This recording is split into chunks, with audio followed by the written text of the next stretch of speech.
बेटा आपको आज रात में अपने साथ अकेले 2-3 घंटे बिताने, अपने साथ बेटा। खुद के साथ जियो, खुद को पहचानो। इस मोबाइल को थोड़ी देर अपने जीवन से दूर फेंक दो, थोड़ी देर के लिए खुद से बात करो यार। अपने साथ वक्त बिताओ बेटा। खुद के साथ वक्त बिताना आपने बंद कर दिया है। पूरे टाइम आपको एक फोमो होता रहता है कि क्या चल रहा है पूरी दुनिया में, क्या हो रहा है, क्या चल रहा है, आपके जीवन में क्या चल रहा है, आपको बेटा यही नहीं पता है।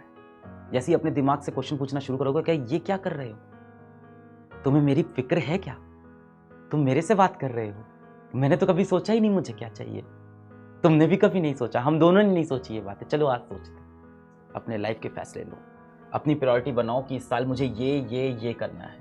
और मुझे लगता है जितने बच्चे सीरियस हैं और सेशन में आए हैं, सबकी प्रायोरिटी बहुत क्लियर है कि भाई किसी की प्रायोरिटी है मेरे को इस बार आईटी निकालना है, किसी की प्रायोरिटी मेरे को नीट का एग्जाम निकालना है, या किसी की प्रायोरिटी हो सकती है मेरे को बोर्ड्स के अंदर 95% लाने हैं, किसी की प्रायोरिटी हो सकती है मेरे को यूपीएससी की तैयारी अब शुरू करनी है। तो करिए ना बेटा, कौन रोक रहा है आपको अपने सपने पूरा करने से, पर शुरू करिए बेटा, टालिए मत चीज़ों को, अपनी प्रायोरिटी। बहुत से बच्चे हैं मुझसे मिलते हैं, सर मुझे ना एक कंपनी बनानी है, और सर मुझे ना उस कंपनी का मालिक बनना है, सर मुझे सीईओ बनना है। सर बेटा किसी भी कंपनी के लोगों के मालिक बनने से पहले आप अपनी जिंदगी के मालिक बनो, उसका control low. First become CEO of your own life. एक तो बेटा आपने प्रायोरिटी डिसाइड कर ली कि मेरे लिए फर्स्ट प्रायोरिटी ये है इस ईयर की, सेकंड ये है, थर्ड ये है, डिसाइड हो गया। 3 से ज़्यादा तो होनी नहीं चाहिए। पहली हो जाएगी ऑफकोर्स आपकी बेटा इस उम्र में पढ़ाई होनी चाहिए, आईआईटी, नीट, बोर्ड का एग्जाम, यूपीएससी की तैयारी। दूसरा बेटा आपकी प्रायोरिटी पे पेरेंट्स होने चाहिए कि मुझे अपने पेरेंट्स का समय बिताना है, उनकी हेल्थ का ध्यान देना है, उनकी उम्र बढ़ रही है मैं उनको। और तीसरा बेटा आपकी खुद की हेल्थ। इसके सिवा आपकी कुछ प्रायोरिटी बेटा टॉप पे हो ही नहीं सकती। इससे ये आपका काम हो गया जीवन का, ये आप खुद हो गए बेटा, और ये वो जिनसे आप सबसे ज्यादा प्यार करते हो, जो आपसे सबसे ज्यादा प्यार करते हैं। डे प्लानिंग तो बेटा बहुत इंपॉर्टेंट है।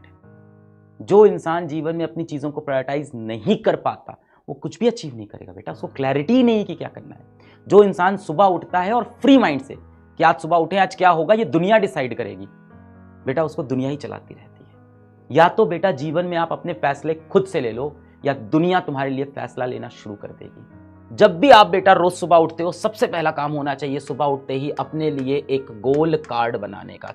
और बेटा इसमें आपने दिन भर की अपनी प्रायोरिटी लिख ली कि 1 2 3 4 5 6, ये 6 चीजें मुझे आज दिन में करनी है, 4 5 6, ये 6 चीजें आज मेरी दिन भर में हो जानी चाहिए। क्या 6 चीजें हैं कि आज फिजिक्स के चैप्टर 1 की डीपीपी लगा लूंगा, आज केमिस्ट्री के चैप्टर 1 का मैं ये क्वेश्चन सीरीज कर लूंगा, आज मैं मैथ्स का लेक्चर नंबर 3 जो बैच में मेरा छूट गया है वो मैं देख लूंगा। इस तरह से अपनी 6 चीजें लिखी। और इसके साथ बेटा आपको लिखनी होगी समय की, टाइम की डेडलाइन, कि ये आखिरी टाइम है, अब तक हो जाना चाहिए कि दोपहर के 2 PM तक मेरा फिजिक्स का ये डीपीपी खत्म हो जाए, चाहे मैं स्कूल में रहूं चाहे मैं घर में रहूं। डेडलाइन डिसाइडेड है कि भाई शाम के 4 PM तक रिवीजन हो जाना चाहिए। और कब तक हो जाना चाहिए? क्लास स्टार्ट होने के पहले। भाई 4 बजे 3:30 बजे जब भी क्लास स्टार्ट हो रही है, क्लास स्टार्ट होने के पहले पिछली क्लास मेरी पूरी रिवाइज हो।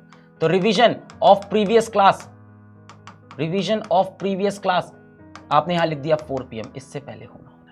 अब आप कहोगे सर इससे फायदा क्या होगा गोल कार्ड बनाने से? बेटा इससे ना आप ट्रैक कर पाओगे, और हर एक आधे घंटे में खुद से अपना गोल कार्ड निकाल के देखना, आपको बार बार अपनी जिम्मेदारियों का वो एहसास कराएगा। भाई हर टाइम तो हम यहाँ लाइव आएंगे नहीं वीडियो बनाने के लिए, माँ बाप भी बार बार टोकते हैं तो बुरा ही लगता है, लगेगा ही। पर अगर आप खुद से बनाया वो गोल कार्ड बार बार देखोगे तो आपको लगेगा ये मैंने ही सुबह लिखा था, मुझे इसे पूरा करना है शाम तक। और टाइम निकलता जाएगा, आप देखोगे 4 बज गया, अभी सुबह के 2 टास्क बाकी अब करना पड़ेगा। कई बार बेटा रात होते होते आप देखोगे कि 70-80% ही टास्क हो पाया है। ऐसे में डीमोटिवेट नहीं होना है, पॉजिटिव रहना है कि मैंने ये कार्ड बनाया था तो 70-80% कर पाया, नहीं बनाता तो शायद मैं 20% भी नहीं कर पाता। सामने मेरे टास्क लिस्ट थी तब मैं जाके 70-80% अचीव कर रहा हूं। रोज सुबह उठ के बेटा आपको एक गोल कार्ड बनाना है। You have to start behaving like CEO of top companies, कि ये मेरी आज दिन की 5 प्रायोरिटी है, ये इसकी डेडलाइन है, अगर ये नहीं हो पाई तो भाई बहुत बड़ी गड़बड़ी है। और रोज बेटा नाइट में, ये आपने मॉर्निंग में बना लिया, सुबह उठते ही ये चीज आपने बना ली है, और रात में बेटा सोने से पहले नाइट में बेटा आप एक बार फिर से इसको रिव्यू करोगे। रिव्यू करके आप देखोगे क्या क्या फॉलो हुआ, क्या क्या फॉलो नहीं हुआ, क्या क्या पूरा नहीं हुआ। हाँ भाई ये हो गया, ये हो गया, ये हो गया, ये नहीं हुआ, ये नहीं हुआ, ये हो गया। अगले दिन फिर देखेंगे, अगले दिन फिर देखेंगे। ऐसे बेटा आप ट्रैक कर पाओगे अपनी तैयारी को। वरना एक हफ्ते बाद अगर कोई आपसे पूछेगा क्यों आप पढ़ाई नहीं कर पाए, क्या रह गया, आपको पता ही नहीं। At least you will be knowing कि कहाँ कहाँ लैग होता है। इससे आप ट्रैक कर पाओगे कहाँ कहाँ लूप होल्स हैं। कि ऐसा होता है भाई, जो भी चीज़ मैं सोचता हूँ शाम को 7 से 8 करूँगा, उस वक्त कोई ना कोई दोस्त मेरा होता है जो व्हाट्सएप पे मुझे बिजी करा देता है। तो 7 से 8 पे मोबाइल को एकदम दूर रखना है, उस टाइम पे डिस्ट्रैक्शन। बेटा जितना आप ट्रैक करोगे ना खुद को, उतनी आपकी इफिशियंसी बढ़ेगी। जितना आप ट्रैक करोगे बेटा, जाहिर सी बात है बेटा, जितनी आपकी नीयत अच्छी होती जाएगी ना, उतना आपका काम बेहतर होता जाएगा। बहुत सी